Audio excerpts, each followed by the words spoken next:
And back to our lead story for this evening, where Agriculture Minister John Steenhuisen has expressed concerns about reports of livestock showing signs of foot and mouth disease being moved from one area to the next, with no protocols being adhered to. Steenhuisen has called on offending farmers to consider the adverse health and economic impacts continued violations of regulations may result in. To take this conversation further, we're joined by Chief Economist of the Agriculture Business Chamber of South Africa, Wandile Sihlobo. My apologies there, Wandile. We had spoken earlier to the acting... I accept every job that you give me. We had earlier spoken to the Acting Director General of the Department, Dipepeng Sirache. Wandile, what has been the calculable economic effect and impact of foot and mouth disease? Look, we haven't really come up with the figures of what the impact is, but we can tell, of course, on a couple of things. On individual farming businesses that are affected because of the reduction in slaughtering in certain period, while at the same time you have to continuously feed the cattle, because remember, FMD does not kill the cattle. At the time then when you are continuously feeding them, their input costs or the cost of operating those businesses tends to be fairly high. And that's been the greatest difficulty for the farmers in that space. But we also know that when we are affected by the foot and mouth disease, we are typically out of the export market for quite a period. And that tends to present its own costs, because this is an industry that has been rebuilding its footprint when it comes to the red meat or beef exports. Take, for example, in year 2022-23, when we were affected by the same conditions of foot and mouth disease, we saw our beef exports declining by 19%. We saw our wool exports, and the wool industry wasn't affected, but because it is part of livestock, China temporarily blocked its exports. So there will be a lot of losses that we are seeing, but I think we will be able to take a good stock at the year end to say on export revenue how much, but also understand the health of various businesses that are affected by this. Have we seen an inflationary impact of this, or at least the domestic market? It's in two aspects, because when one of the biggest feedlots in the country announced that it had some cases, it obviously then for a period reduced its slaughtering. And I think that there was also a bit of a panic buying in the market.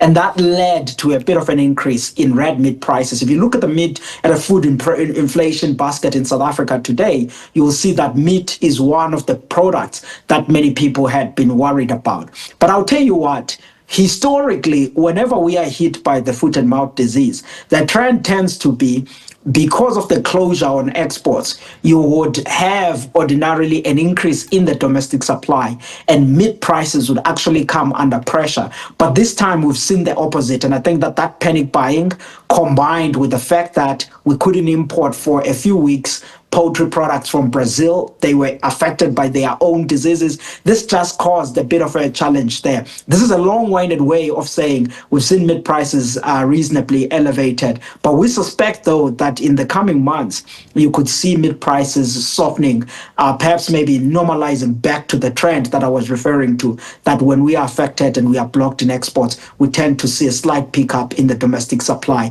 and thereby adding pressure on the meat prices, which is good for a consumer, but very difficult for farmers. Yeah, we've seen at least an announcement by the minister that the Eastern Cape has gotten a hold of foot and mouth disease, and that they've completely been able to take care of it over there. We hope then that we'll see the export market open up to Eastern Cape livestock. How long does it take for export restrictions to lift after such an announcement? I mean, you see, the Eastern Cape problem is something that has been running for quite some time. Because remember, what we saw within the Eastern Cape was that they were affected by foot and mouth disease from some time last year. And this has been affecting for quite some time. So depending on when the folks are able to vaccinate, then you could give or take and give it some about 3 months or so before you start to see some bit of activity. What is important to us is the export markets that we send the products to. if we start to see a few of those opening up. But unfortunately, many are not going to open up until we are able to be cleared out of the disease, which is why then we remain concerned about the other provinces that are affected, which the minister, as well as Didiji Serrache, was highlighting on this. The key thing then for South Africa will be to vaccinate and vaccinate at speed, but at the same time, for farmers to do what they can to limit the movement of the animals. But I want to say something here, which I think is important, which is that we are living in a country whereby animal diseases are occurring much more regularly.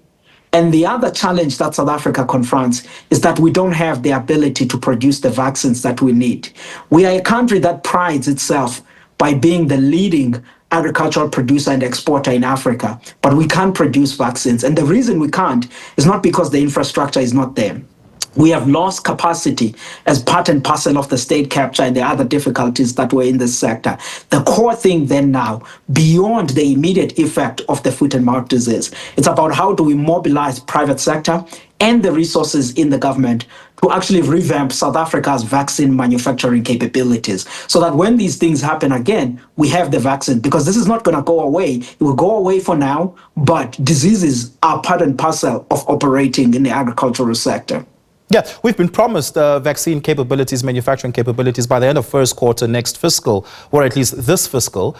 Importantly as well, is that this will be government-produced, government-led, and hopefully that means that there will be price stability and price regulation around access and affordability for farmers, particularly those who aren't able to pay for this out of pocket. And we're not talking about the large-scale, lots. Are you excited about that promise, or are you skeptical about the ability of the state to deliver on that? Look, I think what is important now is about us revamping the ARC, the OBP, because those are the entities that are actually having that infrastructure and then bring in the necessary talent on that.